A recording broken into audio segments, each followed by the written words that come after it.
Welcome back. It's time for coins. We are going to be taking a look at the Sherlock Holmes 50p from the United Kingdom Royal Mint. Now, Sherlock Holmes has been a part of my life since I was a little kid.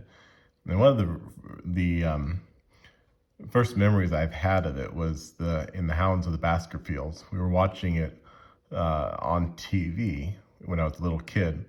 And I always remember the glowing dogs, and they were kind of scary. And I remember my sister was pretty scared of that show, that movie, and where she had some nightmares and stuff when she was little. And because of that, it also led into when we went to Disneyland, she didn't want to go on the Haunted Mansion. Now, this coin right here, take a little closer look at it. What's really cool about it is, you have the portrait or the effigy of Sherlock Holmes, but you also have a lot of the stories from it. The Hound of the Baskervilles, the sign of the four in a study in Scarlet. And so all these stories that were written on the side of him with the 50 pence denomination down there. Now over here you have a lot of the original artwork for the stories inside the effigy of Sherlock Holmes.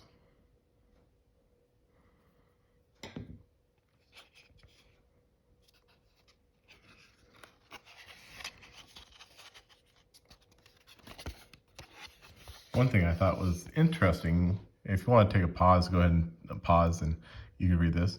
One thing I thought was interesting was that Conan Doyle, who's the author, worked in the medical field, and he started writing these and they became famous, popular, and it took off. And so he just left the field that he had been in for a few years and started writing the novels.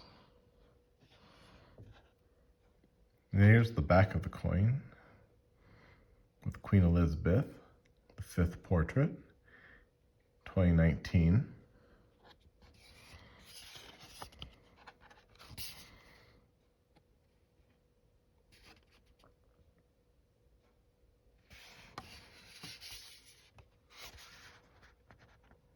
It was also cool that Agatha Christie, she got her inspiration, and Sherlock Holmes helped influence her first story, her first novel.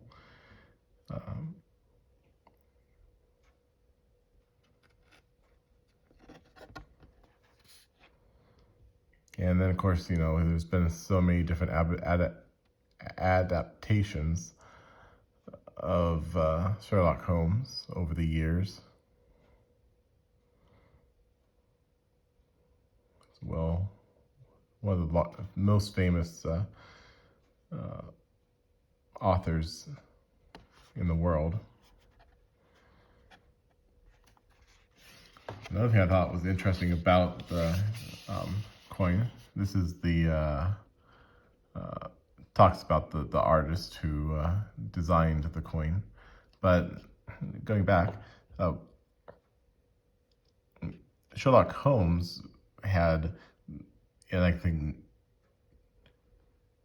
10 years before Scotland Yard ever used fingerprints, it had put fingerprint to help solve the cases. Well, 10 years later, Scotland Yard started taking a look at that and using the fingerprints to actually solve cases. So it was ahead of its time in the crime-fighting business.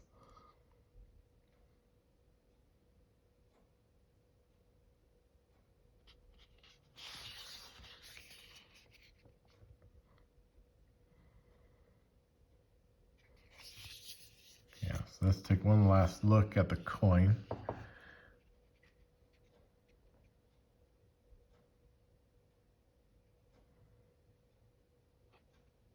Okay. And thank you for watching. And if you enjoyed these videos, can you please just subscribe, like, and leave a comment? Thank you.